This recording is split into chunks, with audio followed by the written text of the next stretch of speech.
off a very successful Fat Tuesday for me. It's Books of the Week here on CPL Radio, our somewhat new, somewhat old show. We are joined weekly now by astounding book critic Steve Donahue. Yes, I use the A word. Hello, everybody. How are you, Steve? I'm fine. How are you? Fantastic. Do punchkis make their way over to Boston, or is that just a Midwestern thing? Oh, you're giving me a look, too. It is fortunately just a Midwestern thing. I think because of international treaty. But it really isn't every Tuesday in Wisconsin Fat Tuesday. All right, let's just not even go there. Let's just move on to the next topic here. Anyway, hey, we like to talk about the friends on the show, and I think it becoming a regular feature last week was Mickey Spillane. Guess what I fished out of our donation bins this week? It is the Disney storybook adaptation of The Black Hole. There's Vincent. If those of you who were how do you on earth? For those of you who are too young to remember 1979, this was Disney's answer to Star Wars, in which they killed the entire cast by plunging them through a gravitational suck hole and putting very direct religious imagery of heaven and hell for our protagonists and antagonists. Yes. When an old friend of mine who worked at Disney, we went to see that movie in the theater, and when we got through the conclusion to the end, and the lights were on and the audience was getting up, he turned to me and said, "Oh, so it's about Disney." Oh dear. Uh-oh. Well, Disney tried to save it though in the storybook. Look what happens here. In the movie, they go through, and here it says, in seconds, the probe ship left the Cygnus far behind. The four friends from the Palomino were safe at last. They veered away from the black hole, Steve. Yes, they do. In the children's book, they do. Left turn at Albuquerque, no problem. Anyway, so that's our find of the week from the Friends sale, which is going on right now. I shouldn't have said that. Steve's going to make me go up and down with my phone camera, sending pictures of the sale. The winter sale. Anyway, so if those of you unfamiliar with our format, we go fiction, nonfiction. We go nonfiction, fiction, and then Wildcard. And Steve, start us off with our nonfiction title, please. Well, our nonfiction book this time around has been rumored forever. It has been in the works for literally decades. No one thought that it would happen, and a whole bunch of people were relieved that it would not happen. You're talking about the book of Exodus, right? We pretty much are. Yes. We're talking about Barbra Streisand's 1,000-page memoir, which has been hanging over the entertainment world forever. She finally did it. My Name is Barbra.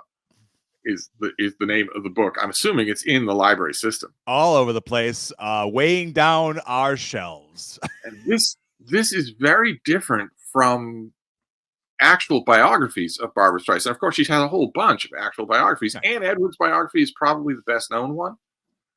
But this book is different from all of those, including, for instance, Anne Edwards' biography, where the biographer would sit down with Barbra Streisand. They would talk for 2 hours, and then the biographer would say, well, this and this and this, yeah, I don't think we want to use that.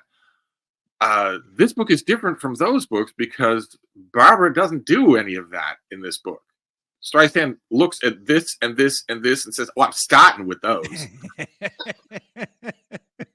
Only took you 60 seconds to get to your first Babs imitation. That was good.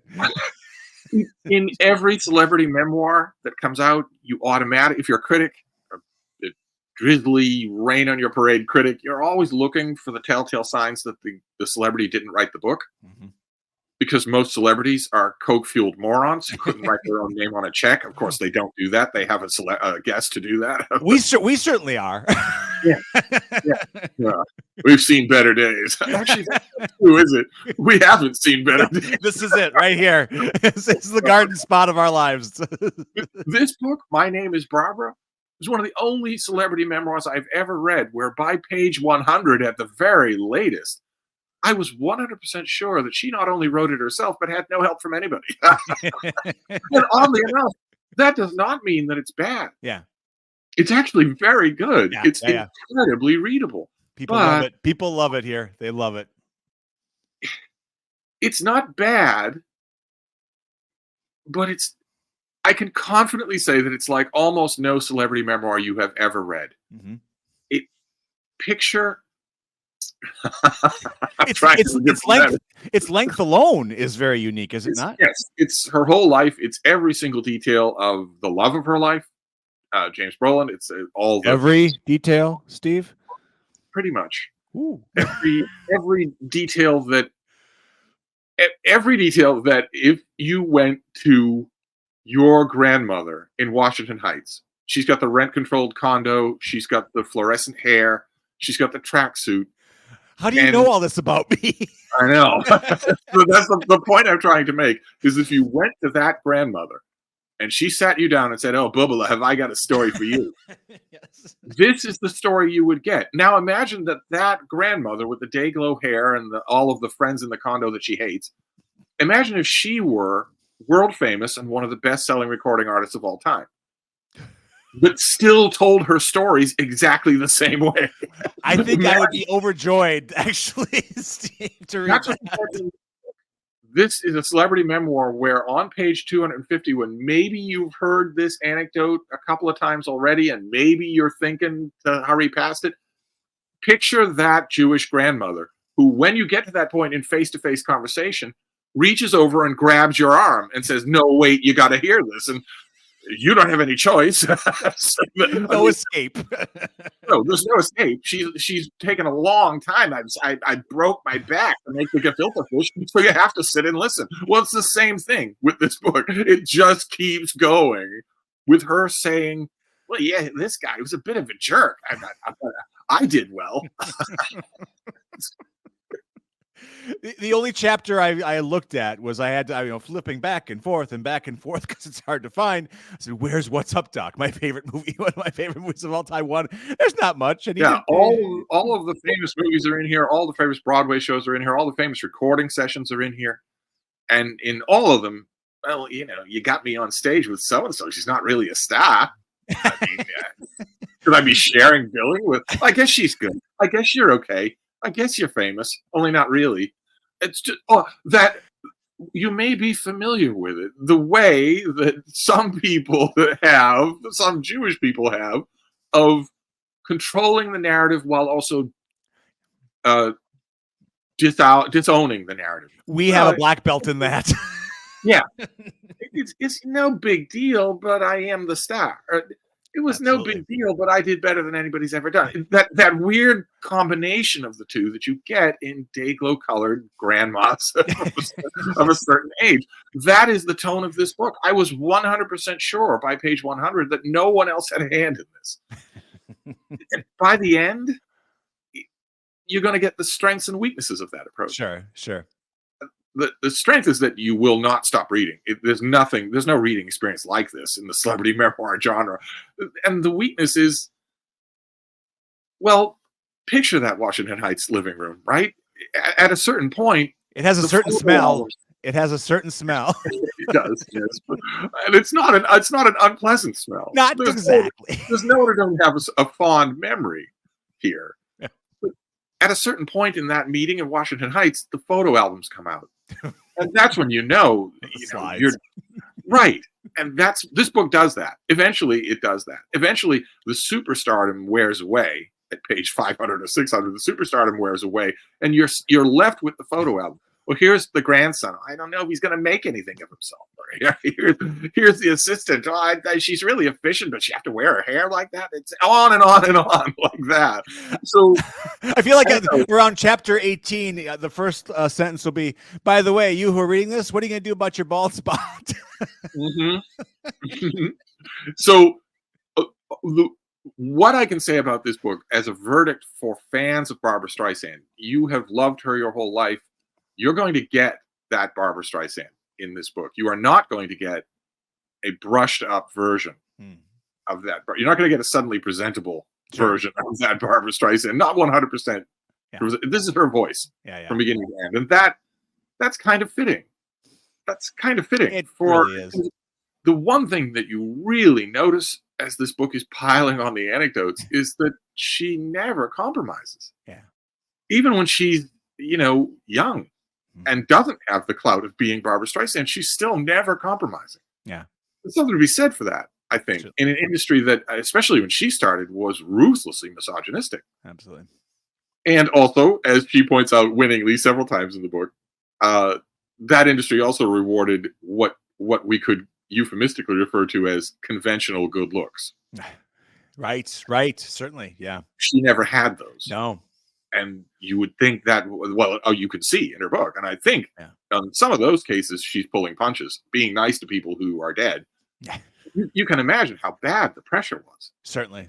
And she never went under the blade. She never did, I don't think. No. Never went, yeah. No. I mean, at the mere thought of becoming an assistant librarian, you had work done. But when she was dangled huge contracts in front of her, she still refused. It goes to show. Getting an adjustment next week, by the way, but never mind. Yeah, you can use it for the. All right, you've been brainwashed by this book. You will get priceless, raw, oh granny, you shouldn't have said that anecdotes about every famous thing about this woman that you've ever known. Excellent. And you'll have fun reading it the whole time. When's the last time you heard of an 800-page celebrity memoir that was fun to read from beginning to end? Spare. Are we going to have to revisit? No. When it comes out in paperback, we should surely do a follow-up episode. I don't think we were nearly done with The Prince. Our fans would love it. It is the most popular episode of our old show, Book of the Day. Oh my gosh. We're just trying to use MI6, putting one right here. we decided we were going to talk about Prince Harry's book, Spare, and before we started recording, my poor producer was saying, now you're going to be diplomatic, right? and then we just let it rip, and it was wonderful. There's nothing but trouble. Nothing but trouble. The troublemakers of the internet. This is not like that. Yeah. And in a fair, just world, this book would have had the sales of Spare, and Spare would not. Sure. Yeah. Because this is remarkable. My Name is Barbra is a remarkable book. Remarkable is a critic word, a weasel word that they use to say, it's a little weird, or I don't know quite what to make of this. I definitely am using it in that way. Yeah, certainly. And it's not, we talk about her with the other celebrities. It doesn't sound like it's a hatchet piece. It sounds like it's more of a butter knife piece. She's not a butter knife. Yeah, it's a butter knife piece. Yes. If all the professionals that are name checked in this book, if they've known her all this time, they know what to expect. Mm-hmm. It's not going to be bitter, but it is going to be brutally honest. That has a mesmerizing effect. It really is a mesmerizing book. Absolutely. I'm buying one for my mom. Her birthday's coming up, and it just needs to be on her shelves. I said, your house is incomplete. You need one more brick. Anyway, hey, let's move ourselves over to the fiction department, Steve, and another lady juggernaut. Yes, and the impression I get from you is that although you have My Name is Barbra, this is a library sensation. Our fiction pick. I'm so tired. I'm so tired of buying The Nightingale. It gets trashed, and I have to buy it again and again. You were talking about The Women by Kristin Hannah. Who is most famous for her book, The Nightingale, in 2015. The thing that you aspiring writers want to remember is that she's insanely prolific. Yeah. It took her a long time, decades, to break out with a book. Even I thought her career began with The Nightingale, and I was so off the mark. I was like, whoa, what are these other 16 books prior? Yeah, it was in 2015 that she struck big with The Nightingale. And her new book is her most ambitious book, and I would say her best book. Oh, very nice. Okay. I don't think that it will equal The Nightingale in terms of renown or sales or book club friendliness or whatnot, but you never know. It might, especially if, as it's begging to do, it's made into a movie. Oh, sure. If it were made into a movie by a competent director, it would sweep the Academy Awards, and all of a sudden, that gives new life to books. But this is the story of a naive young nursing student named Frankie McGrath, who her brother gets called up for service in Vietnam, and she decides, well, I'll go too. I'm not going to let him go off and suffer and maybe come back dead. Instead, I will experience it as well. And in the novel, she therefore becomes one of the 10,000 women who served in Vietnam. China Beach. Right. It's not a small number. And they once you get over there, once you got past the base camps, there was no, there was no guy with a megaphone telling the Viet Cong, "We've got ladies present. Could you please shoot up into the air?" Right. No, because they faced the exact same dangers. Yeah. They needed the exact same courage, and that's what we see in the first part of this book. We see the first part of this book is basically a belated Bildungsroman where Frankie grows up under the worst possible conditions and is spared nothing. And unfortunately for history, fortunately for this book, because I think it's the more powerful of the two sections, she's also not spared the Vietnam vet homecoming experience. Even though I think that might be a little bit of artistic license on Hannah's part. I believe that women combatants coming back from Vietnam weren't quite so vilified as their male counterparts. I don't think that's historical. I was living at the time, and I don't remember that. They were probably forgotten, though, I would think, because we're like, well, was that even a thing? And it is. So sure, yeah. Yeah, well, I mean, the treatment of male Vietnam veterans who came back is well known. Sure. It was well known in the investigative press for years and years, and then it was put on the popular map by Rambo. Yeah, that's great. That's just what you want to do, David Morrell. That's just what you want to do. You want to tell people that every returned Vietnam vet is a ticking psychopathic time bomb. That's just the way to gin up public compassion. I only wish America loved it. Oh, never mind. I know. This is not that, fortunately. Who knows if it'll be made into that in a Hollywood movie, where Frankie McGrath, I assume, will be played by Timothée Chalamet.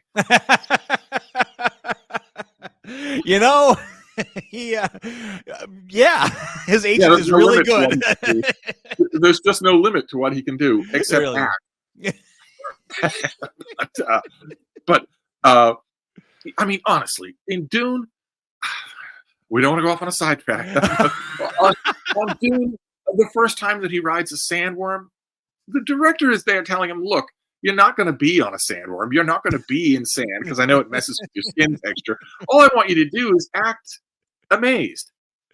I mean, your character is riding an animal the length of a battleship. All I want you to do is act amazed. He checked his book and said, "Lucky, amazed." Okay, here we go. That's not amazed. Riding his inaugural sandworm, and what's his facial expression? Yeah. Right. Yes, even David Lynch got more. If you're the director, Denis Villeneuve, what are you going to do? Go up to him and say, "Look, Timothée, that's not amazed. That's stone. Could you please give us amazed?" And maybe Timothée throws his hair back and says, "I'm canceling this project." right.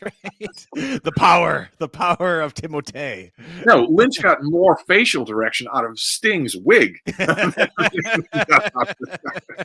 But this isn't CPL Radio Goes to the Movies. No, we've done that before. It's okay. No. We cast a wide net here. The thing I want to extol about the women, I'm assuming from the comments that you've made that it's extremely popular in the library system.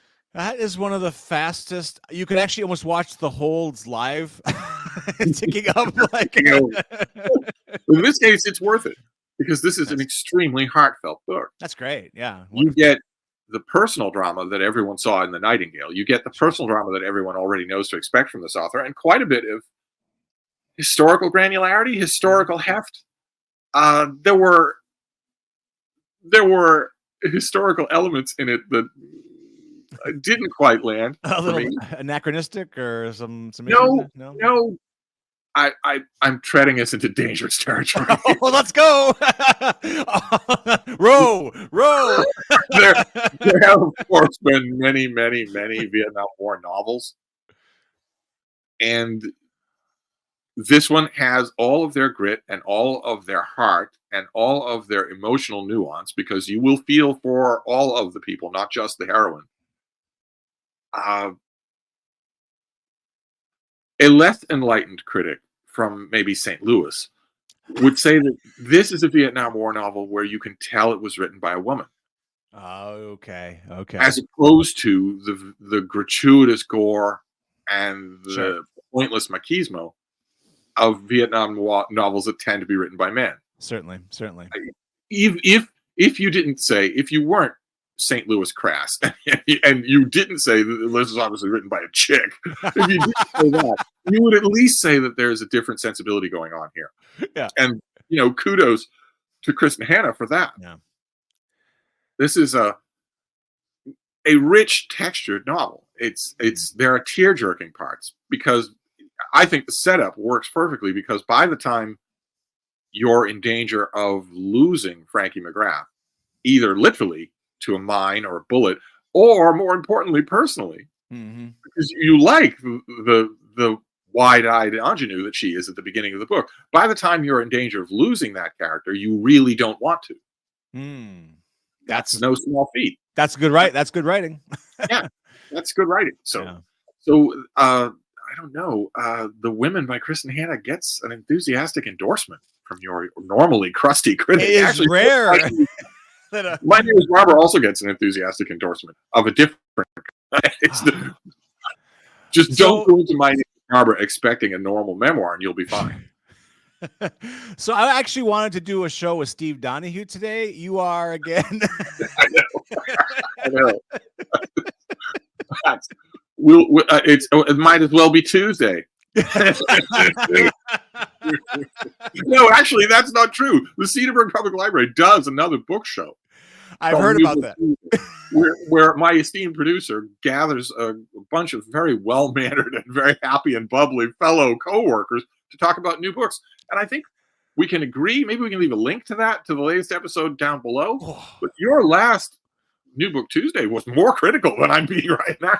It was surprising. And even I, who am a big cheerleader, struggled with my book too. Yeah, it was, it felt weird. I felt like I was wearing someone else's clothes. In fact, I felt like I was wearing a yellow hoodie. I don't know what's going on here. We will be back in true form next week, I guarantee you. But what can you do? The Women is one of those rare, popular, library waiting list, New York Times bestseller books that is actually worth the time to read. Yeah. I'm assuming it's going to always say on this channel, we call them like we see them. Yeah, I'm assuming it's going to climb and hit the peak of the New York Times bestseller list, presumably, if it hasn't already. Well, and also, as I said, this is, I think, a case where some IP hunter in Hollywood would be crazy to pass this up. They'd be crazy to pass it up. Absolutely. I believe the director of Madam Web is going to jump all over it. Yeah. Yeah, well, Hollywood only knows how to do a couple of things when it comes to IPs, and one of the things that they automatically do in any IP that they snap up, they can't do here because the main character is already a woman. If you sex swap the main character, you'll have your studio burned down. But they can do some of the other things. Sure, they always do to IPs.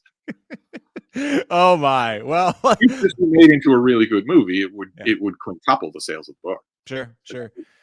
And they've been struggling to bring The Nightingale to the screen for some time. And did they even break ground? I don't even know if they broke ground on that one yet. But how would you do it? In modern Hollywood, how would you do it? How could you film a book that's as intelligent and nuanced as The Nightingale? How could you do it? You remove those parts. The intelligence. That's how you do it, Steve. Come on. That's actually how this show was created, right? you once upon a time, this show was the Books of the Week was Dick Cavett and a literary critic, and then they just removed those parts.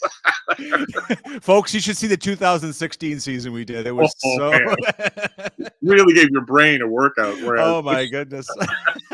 Our noses were so far in the air. Planes were flying onto our nostrils. Anyway, so Steve, Wildcard time. Surprise me, shock me. What's going down? Wildcard time this time around is a book that you could go into your back garage and print yourself.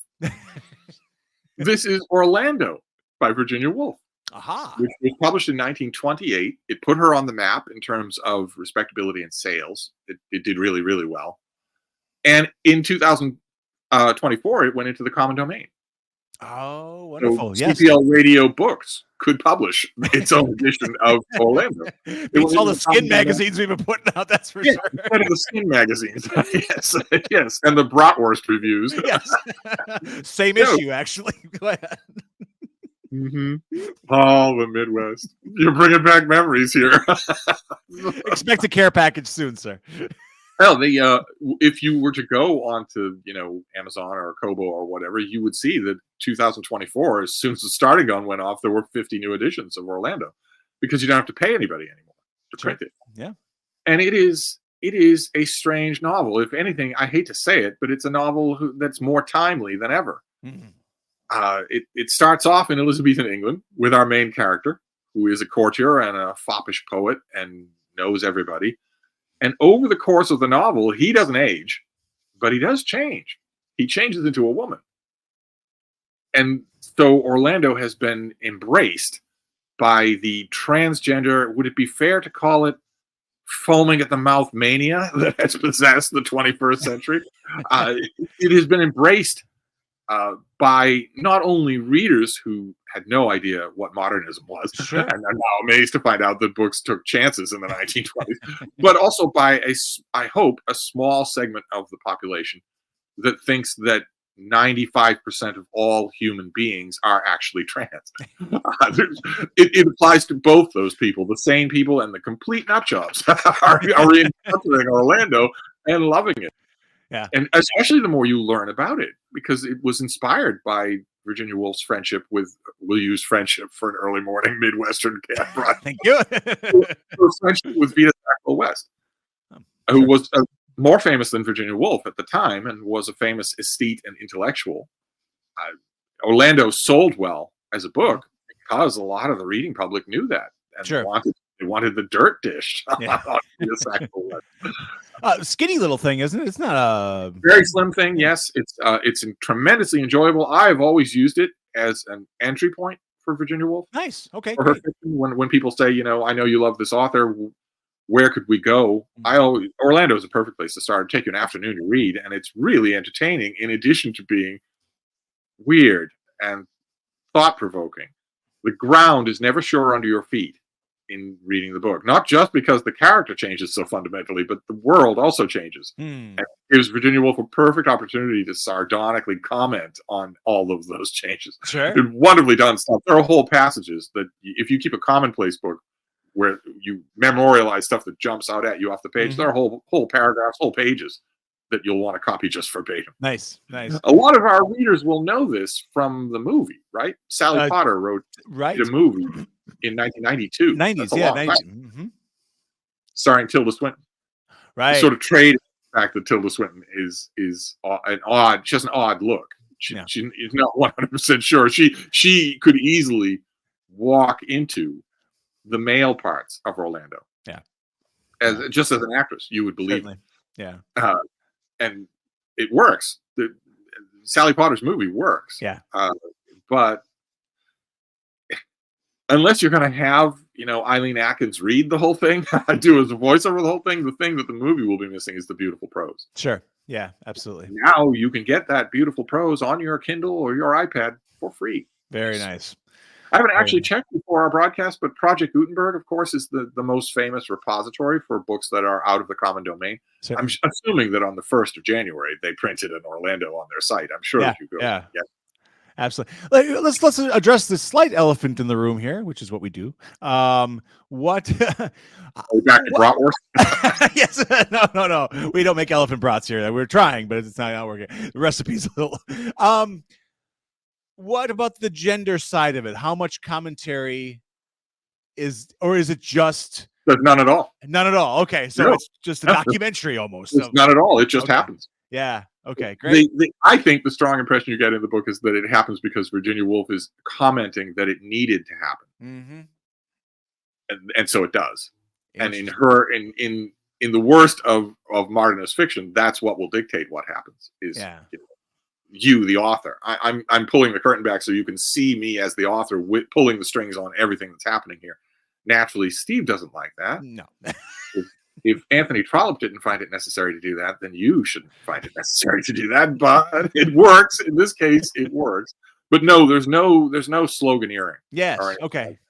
The minute you think, you have a male character who changes into a female character, if you're in the 21st century, you immediately think, oh my God, I'm going to get lectured for 90 minutes.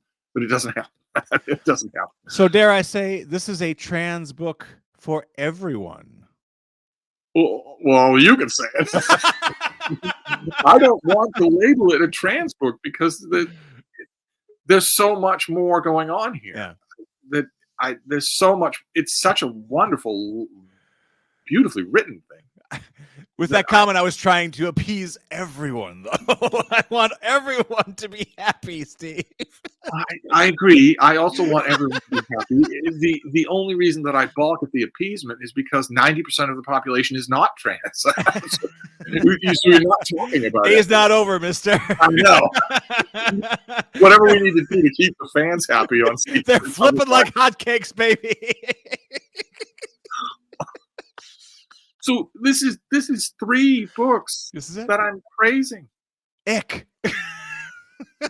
This is either our best show ever or our worst. I can't tell which. Well, it would be tough to pick the worst show ever, now wouldn't it? Nevertheless, next week I think we owe our viewers, all 3 of them, some fire. I think we owe them some fire and brimstone. I'm sending you a machete. I'm sending you a samurai sword, a katana. Let's make it happen, man. This time around, if you are online waiting for the women, you're not going to be disappointed. Same thing with My Name is Barbara. And of course, you don't have to be online waiting for anything that's in the common domain. Does the library actually have copies of Orlando? It is in the system. It is in the system. I'm not sure if it's in this building. I don't think it is in this building, but we certainly have multiple in our 33 library Monarch system.